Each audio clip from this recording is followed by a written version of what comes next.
Sábado, dia 10 de janeiro de 2026. Sejam todos muito bem-vindos, meus amigos, a mais um vídeo do canal Terra Brasilis News.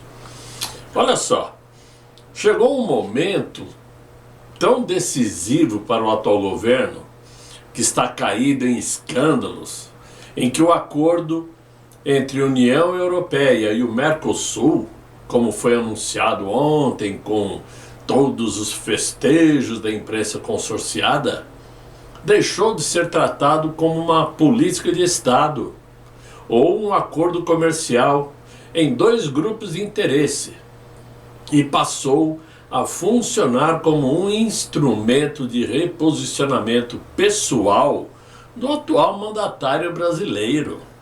Para quê? Para tentar melhorar a sua imagem, diante da opinião pública nacional e internacional, mostrando que ele é realmente o cara que conseguiu fechar um acordo que estava há mais de 20 anos sendo debatido. A negociação, que foi vendida como vitória diplomática histórica, revela muito mais sobre prioridades políticas do que sobre uma estratégia econômica consistente, tanto para o Brasil como para o Mercosul. Enquanto a Europa calculou friamente ganhos industriais, geopolíticos e normativos, o Brasil entrou na mesa de negociações movido pelo desejo de reconstruir a reputação, apagar os desgastes externos e reaparecer como um parceiro confiável aos olhos das elites políticas e midiáticas do velho continente. Em outras palavras, o governo brasileiro ofereceu à União Europeia para que esse acordo fosse fechado muito mais do que tem sido dito. Assim como ofereceu a Donald Trump muito mais do que foi revelado até agora para aquela derrubada da Lei Magnitsky. Mas é outro assunto. O discurso adotado pelo governo brasileiro foi cuidadosamente moldado para puxar o saco, Como tradicionalmente nós conhecemos aqui no Brasil, quando alguém quer agradar plateias estrangeiras. Compromissos ambientais amplificados, que nunca são cumpridos, retóricas alinhadas e favoráveis às agendas europeias e a promessa de previsibilidade institucional. Tudo isto soou bem fora do Brasil, digamos assim, mas ficou no ar um pouco daquela sensação de gosto amargo na boca, porque tudo que foi dito, tudo que foi escrito até agora, soou como uma realidade interna brasileira que é marcada pela fragilidade industrial, baixo crescimento e dependência crônica da exportação de commodities, como vem ocorrendo há décadas. Tudo aquilo que o Brasil está dizendo que conquistou com esse acordo, basicamente, está fixado em tudo aquilo que o Brasil vem fazendo há décadas, que é vender commodities e importar produtos quando tem a matéria-prima. Isso todos nós sabemos. O acordo foi celebrado antes mesmo de um debate profundo sobre seus efeitos estruturais, como se o simples aplauso internacional fosse para agradar o suficiente ao povo brasileiro, para que fosse prova suficiente de sucesso. Isso não é verdade. A pressa em anunciar conquistas falou mais alto do que a cautela em avaliar as consequências. Na prática, o Brasil aceitou termos que preservam sua posição histórica de fornecedor de matérias-primas, como eu disse, como sempre ocorreu devido ao atraso industrial do Brasil, enquanto abriu espaço para o seu mercado né, para produtos de alto valor agregados europeus. O Brasil vai continuar enviando matéria-prima e comprando produtos, e comprando valor agregado. Não houve uma contrapartida robusta em transferências tecnológicas, por exemplo, proteção da indústria nacional ou mecanismos reais de desenvolvimento. Nada disso foi tratado, coisas que favoreceriam muito ao Brasil. Ainda assim, o governo tratou o acordo como um troféu político, usando-o para reforçar uma narrativa de liderança global responsável, ambientalmente correta e diplomaticamente reabilitada. Na verdade, o Brasil virou cenário. O protagonista passou a ser o quê? A imagem presidencial. É nisso que eles estavam focados. Precisavam salvar a imagem já desgastada, corroída, desabada do mandatário brasileiro. Esse movimento deixa claro que o cálculo central não foi o interesse de longo prazo para o Brasil, mas o impacto imediato, porque 2026 é um ano eleitoral, deixando a percepção externa do governo um pouquinho melhor. Somente no noticiário, claro. O acordo serviu como selo simbólico de aprovação internacional, útil somente para os discursos, viagens e manchetes, mesmo que os ganhos concretos para a economia brasileira permaneçam limitados e assimétricos. Bem diferente dos ganhos que a União Europeia terá. Enquanto a Europa agiu como bloco que protege sua indústria, protege o poder, né, que tem já ao redor do mundo e que projeta esse poder, o Brasil agiu como um governo que busca somente uma validação, somente ser aceito, digamos assim, pelos blocos existentes ao redor do mundo. Porque o Brasil tem sido muito mal visto por todos. Então, no fim, a assinatura desse acordo, por exemplo, não representa uma virada estratégica para o desenvolvimento nacional, mas um gesto político cuidadosamente encenada. O país entrou no acordo esperando reconhecimento, mas a Europa entrou esperando lucro e influência. E essa diferença de motivação, digamos assim, explica o porquê, mais uma vez, o Brasil celebrou a forma enquanto negligenciou o conteúdo. E por que a imagem do presidente pesou mais do que o futuro econômico do próprio Brasil. Agora, para a União Europeia, o acordo com o Mercosul representa, antes de tudo, uma jogada geopolítica cuidadosamente calculada, com ganhos comerciais que reforçam seu projeto de poder global, né? Porque ao afirmar, ou melhor dizendo, ao firmar o tratado, a União Europeia garante acesso preferencial a um grande mercado, que é o mercado sul-americano, para seus produtos, todos, aliás, industriais e de alto valor agregado, né?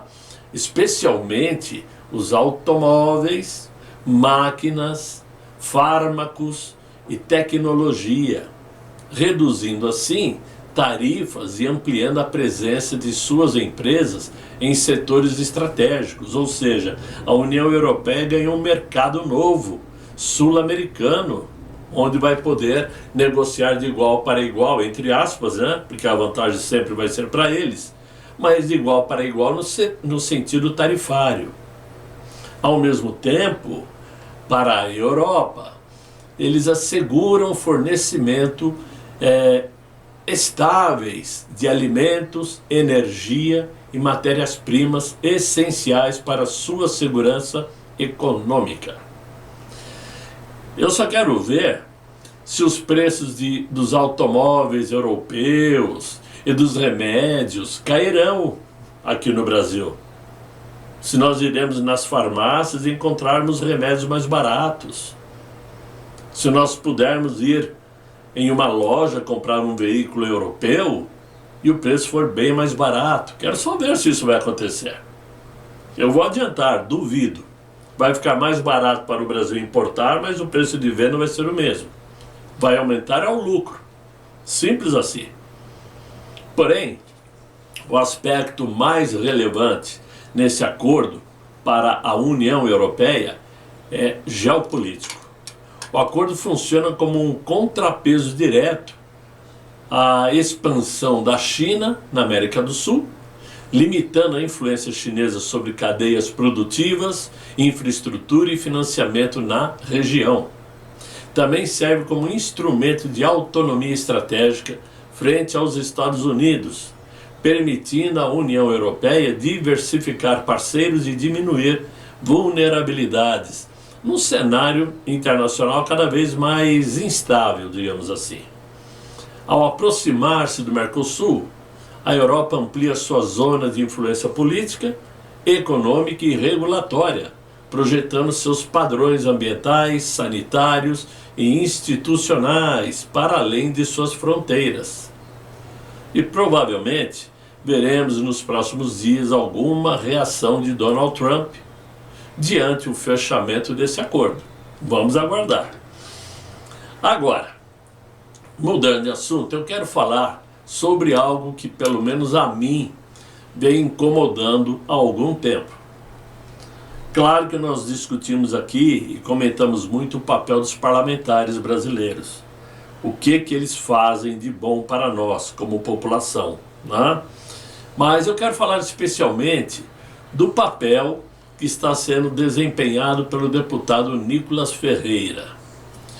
Nós sabemos que ele é sim um político promissor, é jovem, é inteligente, muito bem articulado, fala muito bem, se expressa muito bem, prova disso que seus vídeos fazem muito sucesso. Mas me parece, posso estar errado e espero estar errado, mas me parece que o orgulho lhe subiu à cabeça. E ele vem se colocando principalmente nas mídias sociais como alguém que não aceita críticas e se acha o rei Salomão da política, né? Rei Salomão, que biblicamente falando foi o homem mais inteligente da terra. Ok.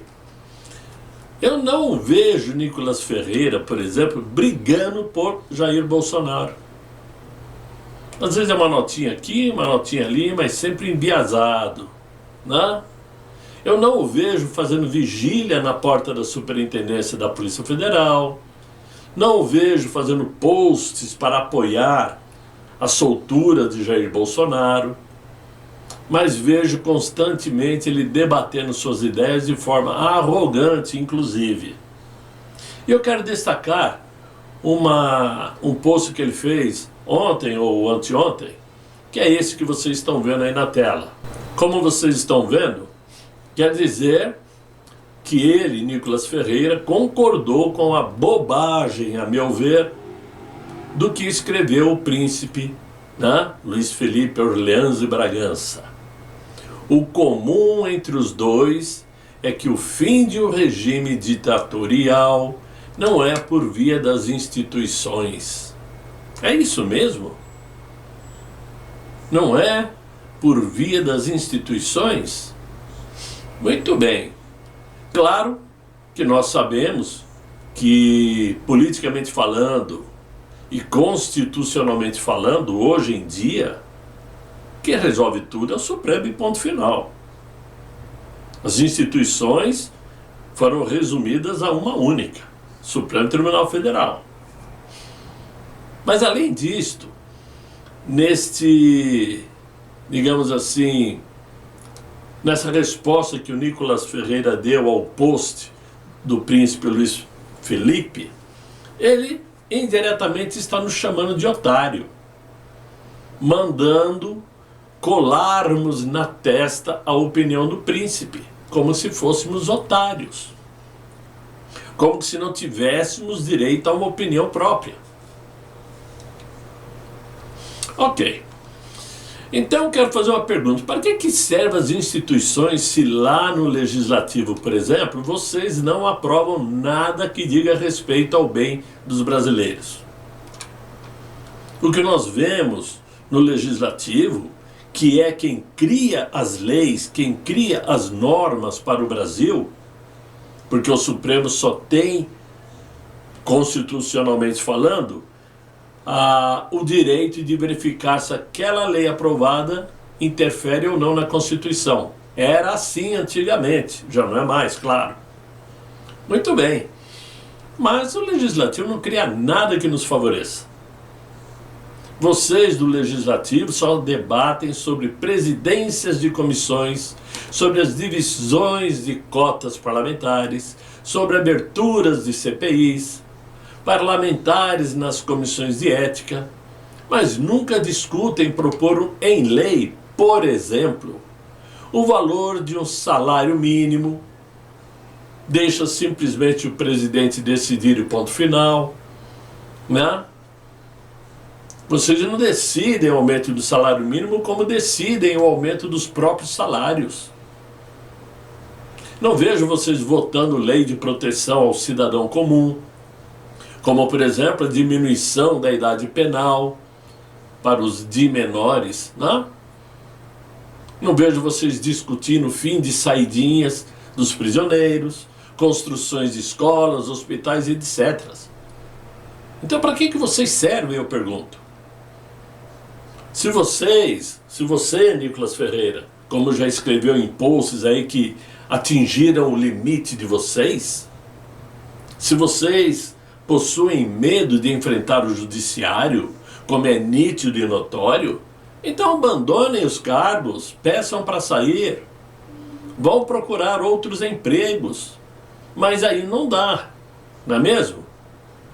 Se nós escolhemos vocês para nos representarem e ainda por cima ganharem uma bela de uma grana, um salário astronômico, mordomias, viagens, carros com motoristas, moradias, aposentadoria curtíssima, 14 meses de mandato já garante aposentadoria com salário que vocês ganham, e nós temos que bancar isto, e nós mesmos, segundo o príncipe Luiz Felipe, termos então que criar uma revolução no Brasil, nós, e vocês vão ficar assistindo, é assim?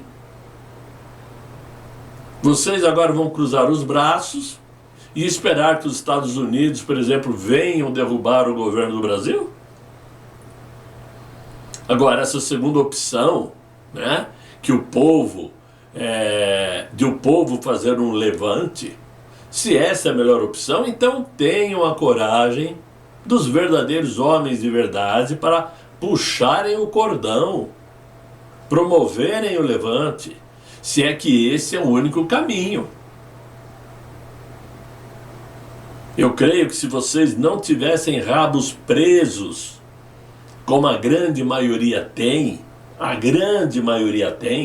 vocês seriam mais homens para enfrentar o judiciário. Mas todos estão enrolados de alguma forma em alguma coisa. Por isso tem medo. E nós aqui somos obrigados a ficar assistindo tudo como se fosse simplesmente um seriado da Netflix. Não é de se aceitar uma situação dessa. Eu sei que muita gente não vai gostar, porque tem pessoas que misturam, né? Gostar de alguém ou idolatrar alguém. A verdade é que eu estou falando dos políticos de forma geral, mas como o Nicolas teve a coragem de repor esse post do Luiz Felipe e ainda tirou um sarrinho na nossa cara, então por isso eu comentei. Mas, mudando de assunto, eu quero que vocês raciocinem comigo uma verdade difícil de aceitar. A de que nós, direto ou indiretamente, vivemos dentro de uma bolha. Vivemos o nosso mundo, que é só nosso e de mais ninguém. Mas nos esquecemos de que lá fora existe outro mundo, muito mais difícil, muito mais cruel, e que temos que aprender a conviver com ele. E eu recebi uma mensagem de uma pessoa amiga, mas que infelizmente não sabe de quem é a autoria do que eu vou dizer agora, mas quero agradecer a quem escreveu, pois é a pura verdade da vida. Eu vou compartilhar com vocês agora. O nome do texto é O Trauma da Vida e da Morte. Disse um grande pregador americano em uma cerimônia de funeral de sua mãe que o primeiro trauma que o ser humano vive é o trauma do parto, no nascimento. Porque o bebezinho, quando está no ventre da mãe, está protegido. Ele está quentinho, porque o corpo da mãe o está aquecendo. Os ruídos não são tão intensos, porque ele tem um colchão d'água, né, que o protege. As agressões de fora não chegam até ele, porque tudo isso está protegido. E aí, a evolução natural começa a mudar, e chega o momento de ele nascer.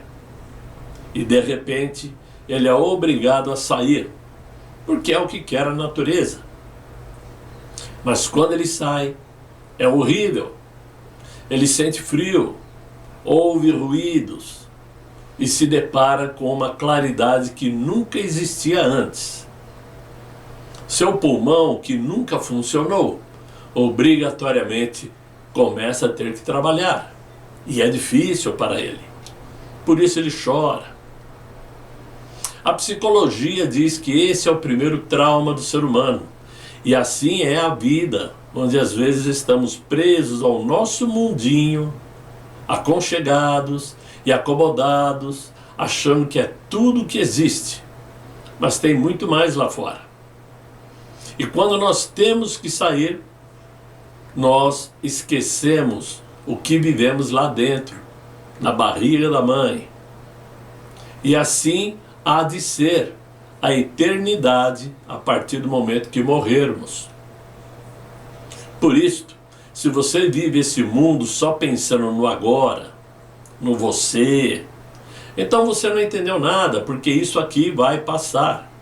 E você precisa da graça de Deus, porque tudo é por Ele e para Ele. Glória seja dada a Ele, que nos permite viver essas experiências, porque isto é o que chamamos de evolução. Muito bem. Esse texto, que eu falei, não é meu, mas achei espetacular, quis trazer para vocês, possivelmente alguns de vocês já conheçam.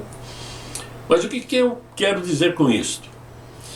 Podemos imaginar que por muito tempo a nossa sociedade viveu uma espécie de ventre cívico, uma zona de conforto onde acreditávamos estar protegidos pelo calor das instituições e pelo colchão da Constituição. Acreditávamos até no PSDB, vocês se lembram. Havia uma crença silenciosa de que se não fizéssemos nada de errado, o sistema nos acolheria e os ruídos da tirania ou do arbítrio jamais chegariam aos nossos ouvidos. Estávamos aquecidos, seguros e, de certa forma, ingênuos quanto ao que existia do lado de fora dessa bolha. No entanto, assim como a natureza exige o parto, a realidade política do Brasil nos expulsou dessa proteção. O momento atual representa este corte abrupto do cordão umbilical.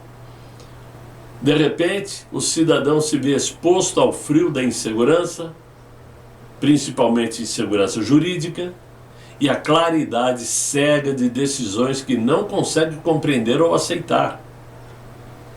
Aquele pulmão da cidadania, que antes recebia oxigênio passivamente, agora é forçado a trabalhar sozinho, com dor e dificuldade.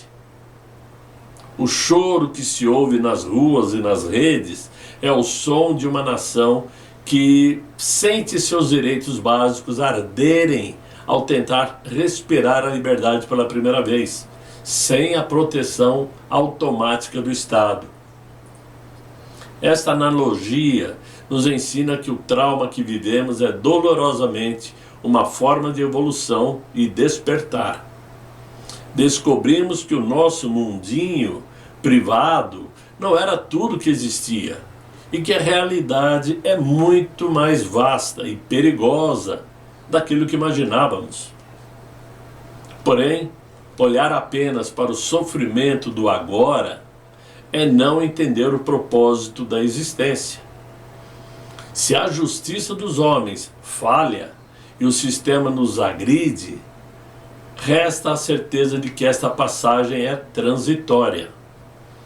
A verdadeira justiça não reside nas togas ou nos palácios, mas na graça de Deus, a única instância onde o clamor dos justos jamais é ignorado.